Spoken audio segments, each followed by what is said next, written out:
Episode 13, horse. Episode 13, horse. This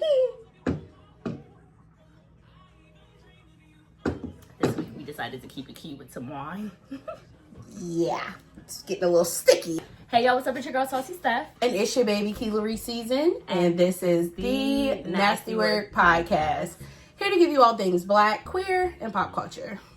Let's get into it. Let's. Okay, you nasties. This week, I'm going to do a lot of explaining and reading because I'm talking about a lot of shit I don't know about. But we mostly talk about them text messages from fucking JD Vance to the fucking head of security, the CIA nigga, and the reporter from Atlantic that just got, thrown in the text messages on accident. And then we're going to talk about black fashion and this new designer that I found on Instagram. And I'm like super into them. And it kind of made me think of like other black designers and black culture and how we make the culture. Yes, ma'am. And last, but certainly not least, your whack ass situationship. My whack ass situationship. Our whack ass situationships. Okay. Let's get into it. Let's get into it. So let's get into these nasty works and politics. We always start there. So sister, you gotta bear with me. And I hope y'all bear with me too, because I'm about to do a lot of explaining about things I don't normally talk about because I don't know much about specifically Israel, Gaza, Palestine, but it's gonna circle into what I'm talking about. So don't shoot me the fuck up if I say some crazy shit. I'm going to speak respectfully, and baby, I got my information from like BBC and like AI. And baby, you gotta bear with me. Okay. So this week we have another week of Republicans being fucking idiots, like throwing stones and attempting to hide their hand. So this Monday, a reporter from the Atlantic, he's editor-in-chief, journalist, whatever, like it's like New York Times, whatever, it's up there with that, right? So this guy, his name is Jeffrey Goldberg. He's the editor-in-chief of the Atlantic. Somehow he ended up in a group message with the National Security Advisor, Michael Waltz, Vice President JD Vance, Secretary of Defense, Pete Hegseth, and the CIA Director, John Ratcliffe. And these text messages said they finna bomb the Houthi people in Yemen. And I'm sorry if I didn't say that right or whatever.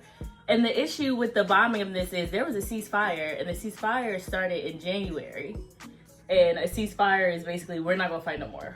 It's a truce, we're done, whatever. Right. As y'all know, like, there are a bunch of, like, fucking Palestinians that have been killed. A bunch of people, like, have died. Countries taken. They don't have homes anymore. Like, there's fucking videos of kids being slaughtered. And then America, Trump's administration sent out this text how they want to bomb the Houthi people. The Houthi people are more like a radical Israeli, whatever. This is what they are. A Zaidi Shia Islamist political and military organization that emerged from Yemen in the 1990s.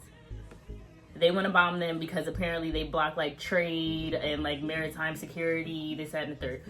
I don't know enough to say whether or not that's what they're actually doing, what their goal is. What I do know is you bombing Yemen is saying fuck the ceasefire and the war's going to start up again. You don't get to do shit and people not fight back. And then the Republican Party, as they do all the time, you throw stones and blame Biden or blame Obama or whoever else and hide your hand. Your dumb ass couldn't even hide your hand. Bitch, first of all, you're having a group chat text messages, sister. Right. Like a group chat where you're like, oh, we're gonna bomb this, and you don't even know who the fuck's in the group chat. And then King Trump is like, we didn't say no shit like that. He's spicing it. There's a record of the messages. Like, I just don't understand. And like you said, throwing rocks and hiding your hands. And you can't even hide your hand this time. You were too dumb to even hide your hand, and then you're gonna downplay it.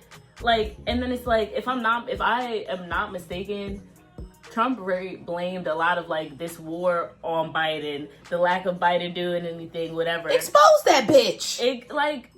And here you are. You on that same shit. You want to act all holier than thou, and you can't even fucking secure a text message. Your people aren't even smart enough to send an email. I'm so confused. Like, why is this somewhere, bitch? I could have been in a group chat. The fuck? Like, on Apple? Yeah, that's crazy.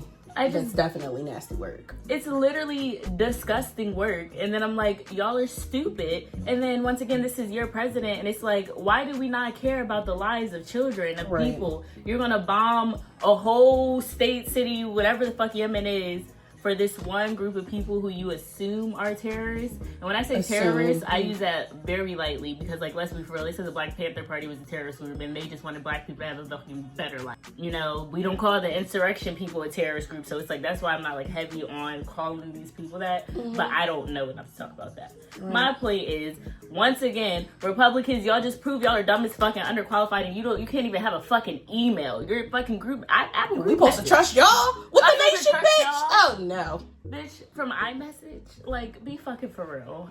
And wait, so I feel like I asked you this earlier. That information got leaked by the chief, an editor from the Atlantic. He was not supposed to be in the messages at all. Okay, and then how the fuck do you get the chief and editor of one of the biggest, like, political, like, articles, journals, and all that? Like, he's a big deal, but it wasn't the Shade Room, nigga. And even then, like, how are you fucking, how are you so lazy? And then y'all having full ass conversations, you're not like, oh, who the fuck is Jeffrey Goldberg? Why is he in here? Y'all not saving numbers or something, but y'all having, like, whole ass conversation in your iMessage about bombing a group of people that have literally just probably took a breath of fresh air because of the ceasefire. And you're just like, fuck it, let's start the war again. And don't get me wrong, the Israeli, they did, like, airstrikes and all that, but I'm not sure if that was before or after these text messages got leaked. And if that was, like, a direct reaction to these text messages. I'm not versed in that, but I can't help but to think there's some alignment there. Okay, so if we go to war, that's, like, money and resources in our benefit. Like, what is the whole point of doing that?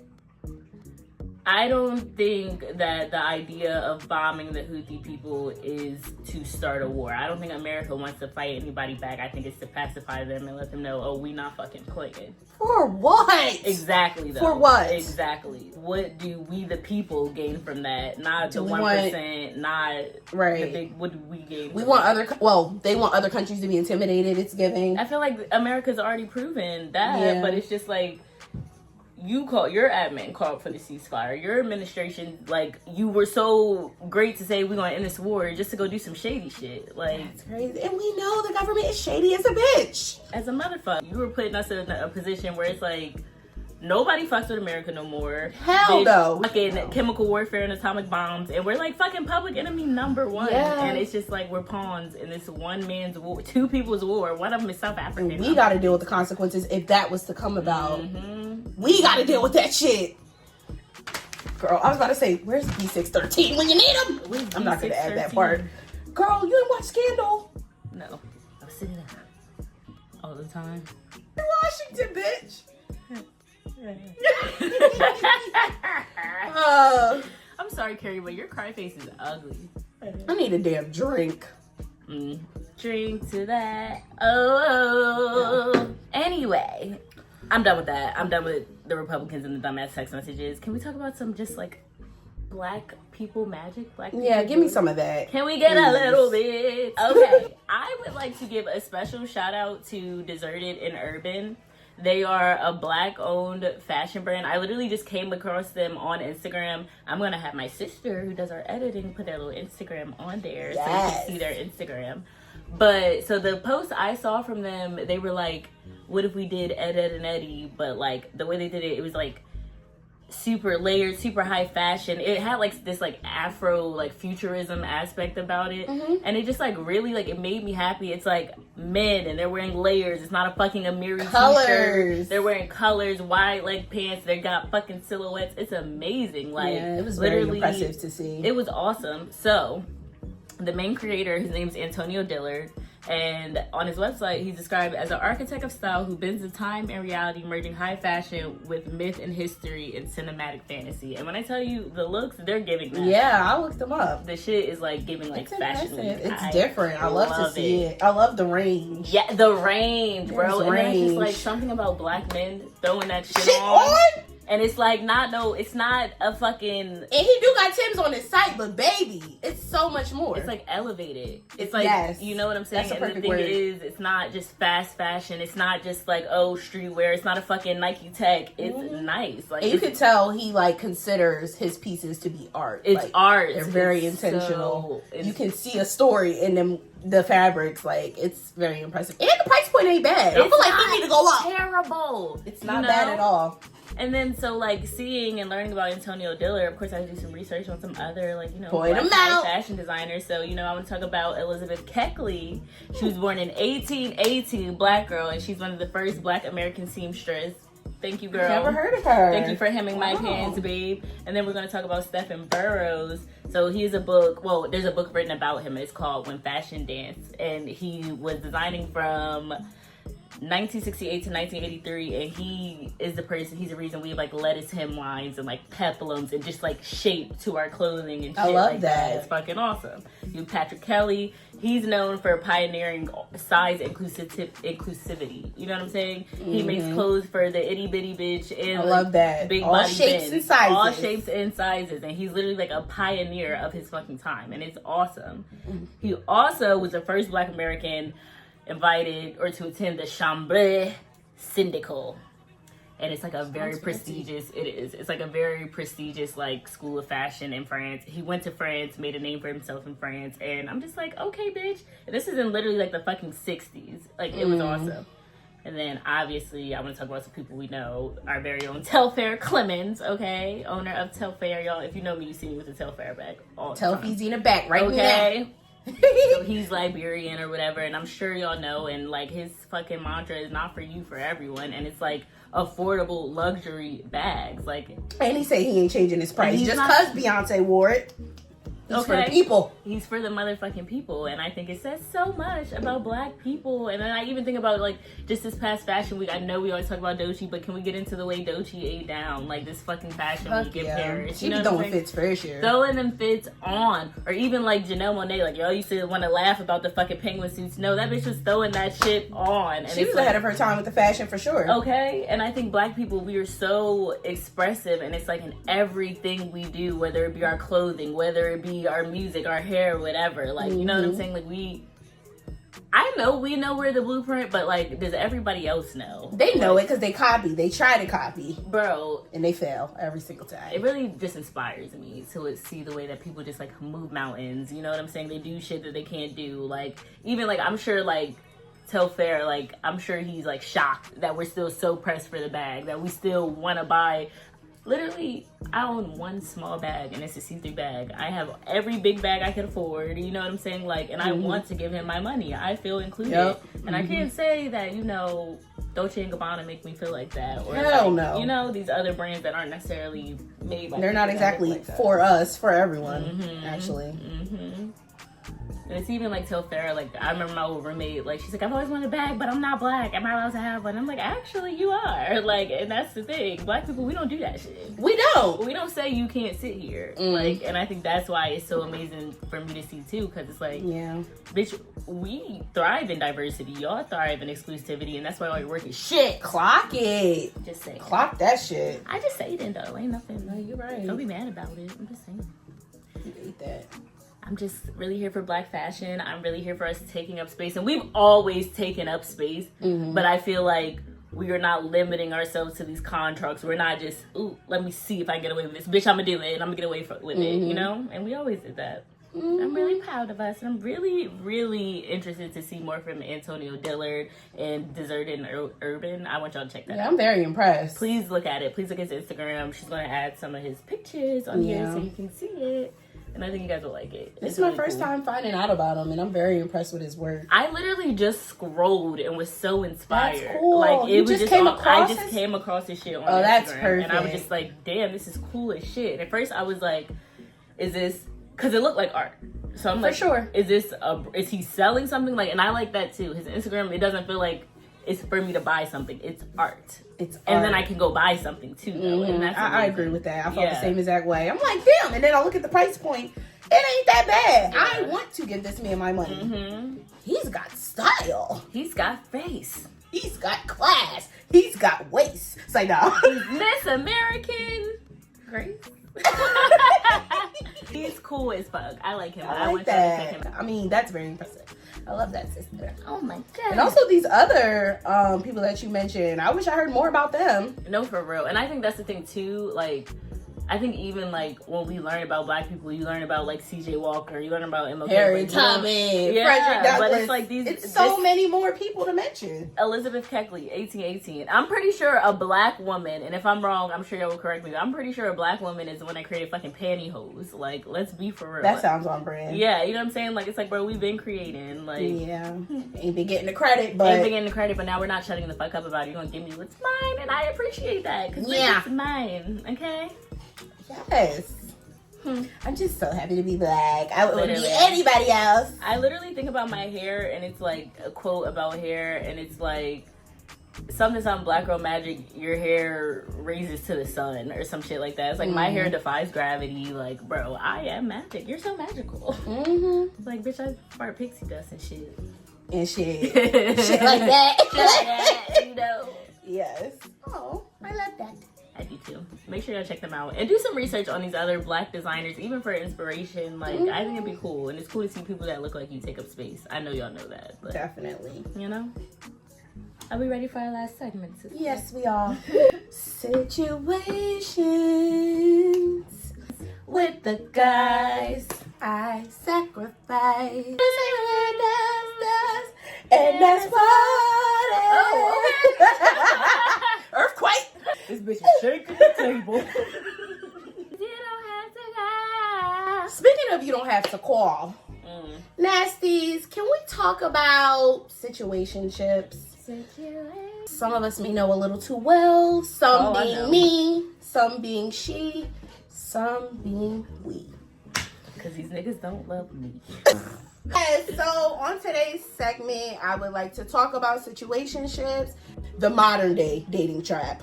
Coming from somebody not married, not a boyfriend, not a girlfriend in sight, I find myself being caught up in these situationships. And I notice that that's a very common thing these days. Why is it so common? Why is dating culture so accustomed to situationships? What happened to commitment? I think, because I agree with all that, and I just think instant gratification. So I know even myself, the nigga don't like me after a week, I'm over it. So now we don't talk no more. But also I think it's like, you don't gotta work as hard no more, bitch. You don't have to like court the bitch, to date the bitch, to fuck the bitch. Like, I've been to plenty of times where it's like, oh, we doing this and I'm going with the flow, and the flow moves so fast and it was over. And then also I think it's like, nobody is really as intentional as they say they are. We all got these guards up. A lot of us come from like single parents and shit like that. And all we see is somebody be miserable. Like, I don't even think some of us know how to love and how to let love in and shit like that. And I just think based off just past experiences, you don't want to be vulnerable anymore because you feel like if you're being vulnerable, you allow a person to get in and then it doesn't go anywhere, and now that person knows a side of you that you may not have been too comfortable with, and you just sitting there like, God damn, got me again. What your pussy look like. Right, you know what the other hole look like. God damn. Both of them. All of them. Okay. Definitely understand. You don't have to work as hard. You don't. And I think for I think lover girls and lover boys, lover girls and lover girls, or lover boys and lover boys should just stick together. Because it's always that one person that feels away and the other person just coasted, like just going with the vibes, yeah. And I think that's where I fuck up every time. I just go with the flow. Like, I want it to be natural. I don't want to force anybody to do anything, but I do feel like I need to be more intentional about who I decide to give my time to. I think that too, but then it's like you give a nigga some expectations and now they scared. They and it's like you're not supposed to have expectations because we just dating and shit. And so now it's like, oh, am I asking for too much? Because I want you to do the bare minimum. I want to be courted. Like, right. Bitch, we used to do man crush Mondays, woman crush Wednesdays. Motherfuckers don't want to do that anymore. Everybody want to sneaky link it and shit. And it's like, I ain't gonna act like I ain't sneaky link a few times, but it's just like, come on now. We used to be a proper country. What do we gain from this, though? Like, and then it's like, no shade to you bitches with the baby daddies that y'all ain't never been with. What did y'all gain from that? Other than that beautiful, amazing baby. Like, but it's like, we just be in situations. And I'm like, I think on the women hand, we all don't want to be fucking caught up with a nigga that's not doing shit, or a nigga that we got to worry about every other bitch. And I don't know if niggas think bitches want them for their money, because a lot of times y'all don't have none. But I'm just saying. And then even people in relationships be settling every day. I don't even think they be settling. I know they be sneak fucking bitches that ain't they bitch. Well, why would you even do that? Maybe Exactly. you could be single and just having it your way, but everybody wants their cake and they want to wanna eat it too. And I love me some cake, but damn. I think it's the thing of like, I don't want to be alone at night, but I want to seek out what this other person or this other thing has to offer. But I need my person to keep my bed warm at night, and it's not fair to that person. Like, you know what I'm saying? For sure. Especially when you like sneaky as shit. Now we live in a time where people is having open relationships and shit like that. I can respect that, but when you are going behind your partner's back and doing shit, why are you in this relationship? And that's why we are failing as a country, because nobody respects their relationship. So let's talk about the emotional toll. Because personally, I'm still fucked up about some little shit. I'm not gonna lie. And if we're being honest, that was a situationship. The situation was a little different, but I'm just like, even the situation after that is a situationship. So I gotta look at myself and be like, bitch, what the fuck are you allowing and what the fuck are you dealing with? That's definitely valid too. You gotta look at yourself and look and see what's going on. Like I said last week, I feel fucked, but I don't feel full. Is this motherfucker filling me up and not in the way you think I'm talking about? I think everybody's okay with just a situationship. Like, it seems pretty cool in the beginning. Like, you fucking with somebody. You might even have a little honeymoon stage. Like, we fucking with each other. We don't gotta explain nothing to each other. That sounds okay, but it get to a point where I'm like, when are we gonna start explaining? Like, who was them bitches that you texted? And why all of a sudden when I come around, you ain't talking to no bitches? Okay. Get the fuck I out respect my so face. much more if it's like 3 bitches on a roster and I gotta fight for the death. I respect that. But when Motherfuckers- Tamika calling you at 3 o'clock in the morning and you said she your sister, but you also told me you was the only child, that's crazy. Tamika can be calling, but you won't see it because that phone's on do not disturb, but I digress. My dad used to put the phone down like this. I don't respect that. Nah, bitch, what the fuck is on that Yeah, side? I do be looking at that phone. I'm like, interesting. I kind of look, but I'm also kind of traumatized, so I am look. Girl, one thing about me, I have looked through phone. That's my thing. That's my mantra. But then it's just like, bitch, anything you need to see, you'll see. You'll see it. But I just, but if maybe you you even saw have it by a going feeling. through the phone. Right. But that's the thing. I used to always justify going through somebody's phone. They're like, that's my privacy. Bitch, every time I look up in there, you want some bullshit. That's what I see. Fuck a privacy. You privately doing some bullshit. Exactly. That's what I keep seeing. Anytime I look through the phone, I needed to see that shit. I'm a bitch who had her phone going through, and I ain't like that. Girl. But I was hiding some shit. So. I remember, and this is a while ago. My boyfriend at the time, we traded phones for a day. Could you imagine doing that now? Somebody is going to end up on first 40. Yeah. You remember that? You got good memory. I couldn't believe that shit. And I think I still saw something that I was like, bitch, what? But whatever. Yeah, I think I do remember that. I would never to this day. First of all, my thing with my phone is like, I might not even be texting no niggas, but I might have texted my friends like about how you come too fast, and I had to finish myself off for some shit, and that's why I don't want you going through my phone. Because I'm talking shit or talking about an experience for sure. Okay. That's what it be nowadays. Then again, I'm grown, bitch.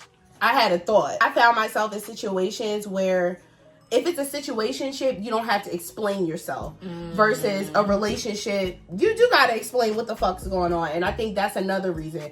People don't want to explain what the fuck they got going on or explain why they ain't answer the phone, why they was out 5 a.m. My thing with situationships and the lack of explaining is like, and I feel like I've had situations where it's like, we in a situationship, we fucking, we doing this, that, and the third. I think I have a right to know if you have other partners. You know what I'm saying? And people get so weird about that. But I'm like, no, bitch, if you're fucking me and fucking somebody else, bitch, I need to know if my pH is off. I need to know if I need to pop a boric acid every time you leave. You know what I'm saying? And it's like, don't respect each other enough for eating that grace. To be honest like, for that, yeah. Like, and it's just like, bro, let alone you got some shit you can't get rid of. Okay. I know you ain't telling nobody that. Okay, but you want somebody sit on that dick. Like, come on, bro. Yeah. I think that's why, like, it's been drought season over here.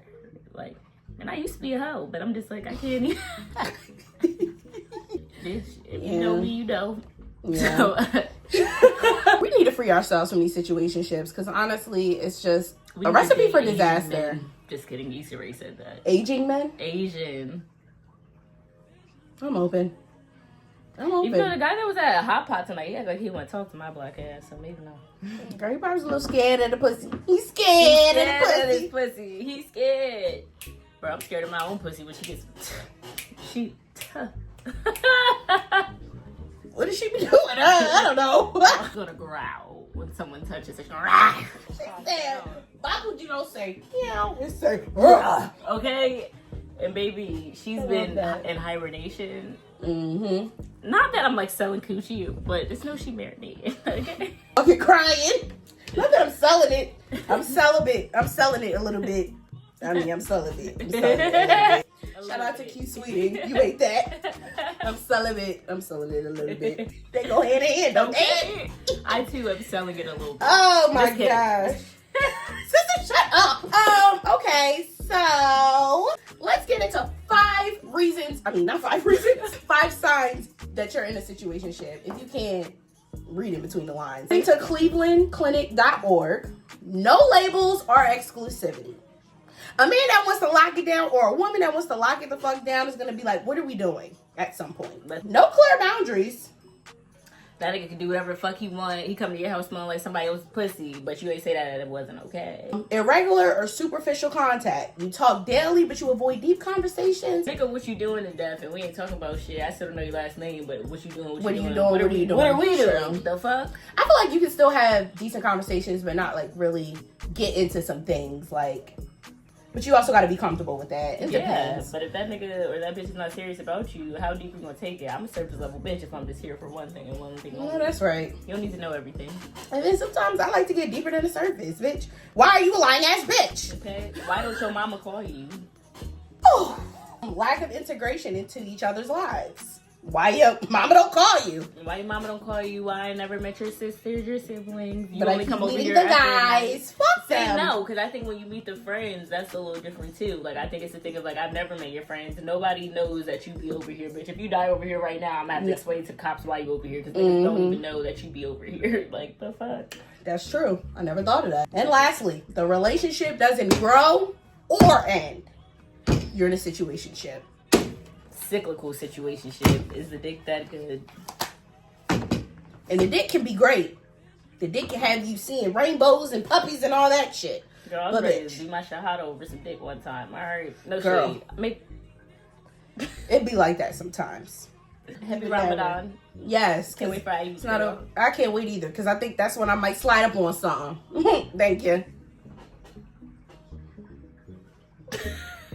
See, when I want to say some shit, you want to be looking at me. You can talk about I'm selling it or I'm celibate. Like, what? Wait, so you gonna slide up on something after, like, when Ramadan over there? Yes. Okay. I can't even hug the nigga right now. He's on his team. I'm not question that man. What? I'm thinking about Muslim Pappy, and he was. It's been a Ramadan or another where he was trying to come up here. Oh, what you doing up here? Well, I was gonna say way too much. I was gonna be like, all he was eating was pussy, I guess. But ooh, we really got into some shit. I think our shit really would do numbers, but that we just gotta be like. I think we should keep some of this in. Honestly. Yes, y'all. What have we learned today? Republicans still dumb as shit. You don't even know how to check who's in your group message. That's what we learned today. Right. Black people are the ultimate creators. All time, every time. And situationships will arise. Avoid situationships if you're a lover girl or a lover boy. You'll meet your people. Your person will meet you. And they'll speak your language. And you should also maybe just be celibate or sell it. Like... Or just be single and work on yourself. Because a lot of us need to fucking heal. But that's what I meant by celibate. Like, just... Oh, well, yeah. Or sell it. And if you are okay with situationships, this ain't for you. It's for the people that want genuine love and connection. But how many people are actually okay with a cyclical situationship? People that have been hurt and don't feel like having to go through the whole... Yeah, but that's a hurt person. You're not ready to be with nobody. And the second you are ready to be with somebody, you'll be over that situationship shit, you know? Yeah. Well, Addis, if you're nasty, you're nasties. And like my sister said, y'all are trifling. Trifling as fuck. Make sure you subscribe on YouTube. Make sure you like and repost. And can I just say, sister, sidebar, for the record, we both get so many people throw us on the pod. First of all, you need something to talk about. Like, no shade, whatever. But also, we are both open to dialect. I had a situation a couple days ago. I posted something on my story. It was related to the Bible, but it was very up for interpretation. And someone slid in my DMs like, that's not what the Bible says. And if you want to talk about this, instead of, these things that spew hate rhetoric, blah, blah, blah. Or you can just have me on the pod and we can talk about it. I told the person, first of all, I explained what I meant by my post. But second of all, don't come for me, come for us crazy, and then try to frame it as a conversation you want to be on the pod. No, bitch, there's still a level of respect. You still need to talk to me a certain way. And I responded to her and I said, this, that, and the third, and I understand you saying you're open to a conversation, but your delivery is off. Don't talk to me crazy. I'm so sorry. I'm growing. I will cuss you the fuck out, and you will not be on our podcast. No, that's right. Respect, please. And that's just the bare minimum. Talk to me like you have some fucking common sense. And I'm not someone you can't debate with. I'm not someone that we can't have an intellectual conversation with. Become correct. You can still debate and be respectful about it. Mm-hmm. Okay? And then before you ask us to be on our show, make sure you follow, like, subscribe, have watched the video. If you're not even subscribed, why are you asking Why to be would interviewed? you be on my show? No one's going to see you. Thank you. It's been real nasty. Bye, guys.